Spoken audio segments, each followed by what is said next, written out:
Storylab. Des histoires. Des histoires. Des histoires. Des histoires. Des histoires. Des histoires. Des histoires. Des histoires. Alors, pourquoi le livre qui rend dingue? On a beaucoup hésité avec Storylab, l'éditeur, sur le titre, tout simplement parce que dans le livre qui rend dingue, un texte plus exactement, fait par un jeune auteur débutant dans un atelier d'écriture, va rendre complètement dingue tous ceux qui le lisent. Pour quelle raison? Tout simplement parce que chaque personne qui le lit va lire exactement ce qu'il veut y trouver. C'est l'auberge espagnole de la littérature. Chacun apporte ses propres fantasmes, angoisses, etc. et lit exactement ce qu'il veut y voir et non pas ce qu'a écrit exactement l'auteur. C'est quoi le moment le plus propice pour écrire d'après toi? Bonne question, je pense que ça dépend pour chaque auteur. Alors il y en a beaucoup qui s'accordent à dire que c'est le matin, moi je suis assez d'accord avec ça. Le matin, pour des raisons sans doute très physiologiques, on a une forme d'énergie et voilà, et d'envie de se battre et se débattre avec son texte. Donc moi le matin ça me convient bien. Mon lieu préféré, je suis attaché à une ville où j'ai un peu mes origines par mon père qui est Saint-Malo en Bretagne. Donc je suis très attaché à cette ville et plein d'endroits à l'intérieur de cette ville. Sinon, aux villes en général, aux grandes villes, j'avoue que je ne suis pas tellement un rural, je suis plutôt un urbain.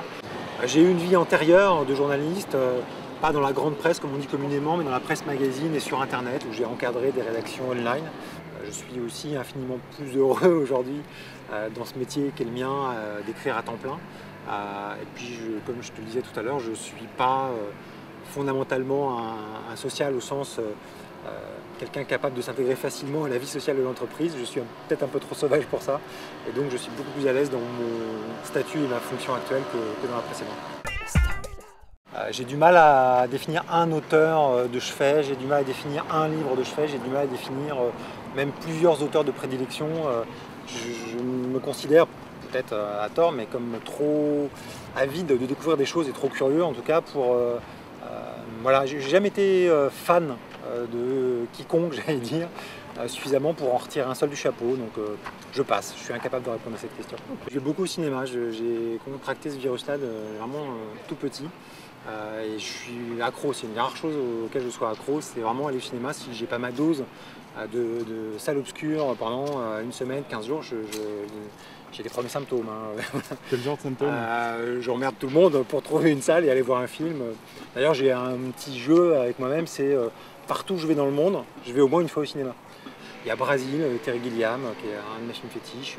Ils vont être beaucoup situés dans les années 80, ce qui va tout de suite indiquer mon âge. Par nature et presque par obligation, il y a peu de choses dont je me fous parce que je me sens un peu obligé d'être curieux de tout. C'est presque un peu mon métier d'être curieux de tout. Donc il n'y a finalement pas tant de choses que ça dont je me fous. Mais il y a vraiment un truc dont j'ai tendance à me contrefoutre.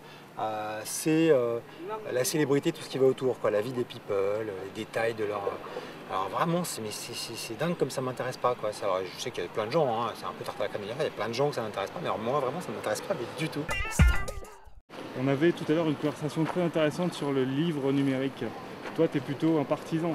Moi, je suis un farouche partisan, oui. Moi, je pense qu'il n'y a pas du tout opposition ou cannibalisation, comme on dit, de la littérature classique sur papier, de l'édition classique sur papier par le numérique. Je pense que c'est tout à fait complémentaire d'une part.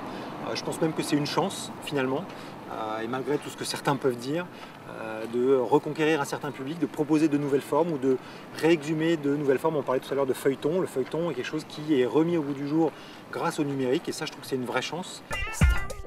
De quoi tu te nourris? D'un peu tout, mais voilà, d'expériences de vie, les miennes, enfin les miennes propres comme celles des gens qui m'entourent. On est toujours, il y a un lieu commun qui dit que les auteurs sont des menteurs, mais ce sont aussi surtout des voleurs qui chapardent un peu tout ce qu'il y a autour d'eux. D'ailleurs, parfois l'entourage ne le prend pas forcément bien de retrouver certains détails, il faut prendre certaines précautions, on ne peut pas tout faire n'importe comment, parce qu'on vit malgré tout au milieu du monde. Mais c'est vrai que le matériau humain qui nous entoure est un truc extraordinaire, dans lequel on est constamment tenté de puiser, et je ne me gêne pas pour le faire.